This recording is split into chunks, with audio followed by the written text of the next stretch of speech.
Hey there guys, John here with a new installment of my video blog. Sorry there hasn't been one in a while, but I've been a little bit busy. I wanted to chime in with my personal thoughts on this whole issue of, does Andy Serkis, the motion capture artist who is responsible for bringing Gollum to life in the Lord of the Rings movies, he was the motion capture artist for King Kong, amongst others, and of course, in this particular case, he's the motion capture artist for Caesar in Rise of the Planet of the Apes.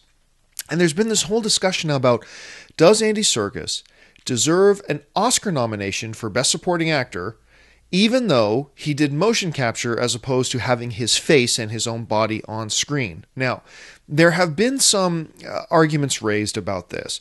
Some people who say Andy Serkis shouldn't get nominated are claiming that, well, the thing is, it was more of a collaborative effort. Because, yes, he did all the motion, he did all the action, that's his facial expressions, all that kind of stuff. That's him acting in front of a camera just with a digital suit put on him. But it's more of a collaborative effort because there are animators and visual effects artists who put work into that as well, and it becomes a collaborative effort. It's not really just his performance. Now, I'm putting aside for a second the whole question of, is Andy Serkis's performance, putting aside everything else about CGI and digital animation, all that kind of stuff, is his performance good enough to get an Oscar nomination? At this point, I would say yes, but that's not what we're discussing.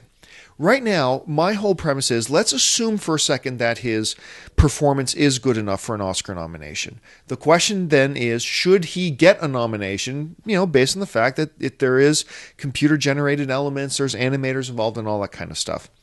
I want to propose this, that Andy Serkis absolutely deserves to be nominated for an Academy Award for his performance in Rise of the Planet of the Apes playing Caesar.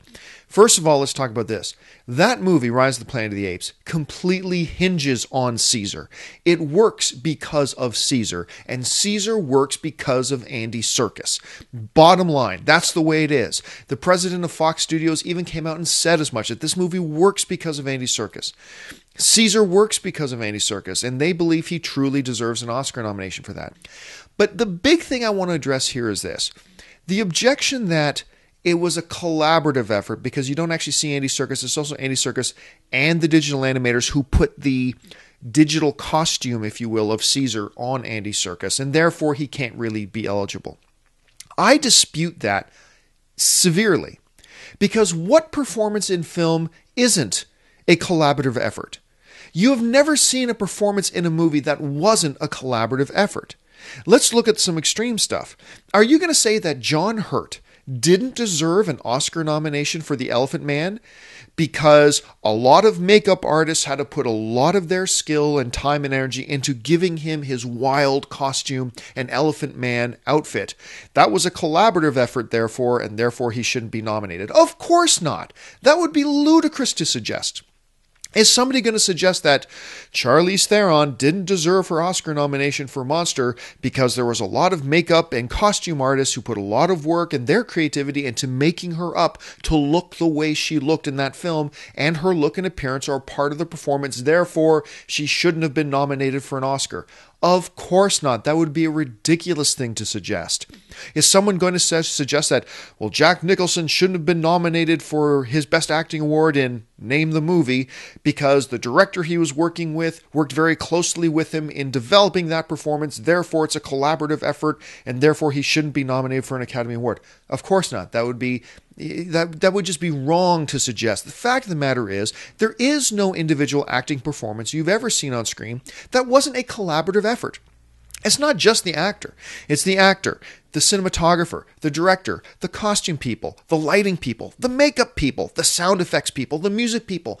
There's a lot of things that go into making an individual's performance what it is when you see it on screen. Yes, the actor is the primary driving force behind it, but their performance is still made up of a multiple number of elements that come together into making their performance. The actor first and foremost, but there's a lot of other things as well. And there is no difference between those situations and this one.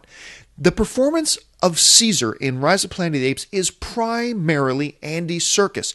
Yes, there's digital costumers who put on the Caesar outfit on him digitally. Yes, there's the director. Yes, there's the visual effects. Yes, there's all these other things. But the primary driving force behind that performance is Andy Serkis. No more and no less than the driving force behind the performance of The Elephant Man was John Hurt. No more or less than the driving performance behind Charlize Theron's performance in Monster was Charlize Theron. No more, no less than is Andy Serkis' performance as Caesar in Rise of the Planet of the Apes primarily about the performance given by Andy Serkis. Is it a collaborative effort? Sure it is, but so is every performance you've ever seen on screen. Is this a little different? Sure, it's new and different, but the principles are the same. And therefore, I firmly contest that Andy Serkis desperately deserves a nomination for Best Supporting Actor at the Academy Awards this year for his performance as Caesar in Rise of the Planet of the Apes. Agree or disagree? I'm open to it. This is whole new territory for everybody. There's no definitive answers. That's just the way I see it. Leave me your thoughts and your comments. Let me know what you think. Thanks for checking me out, and I'll talk to you next time.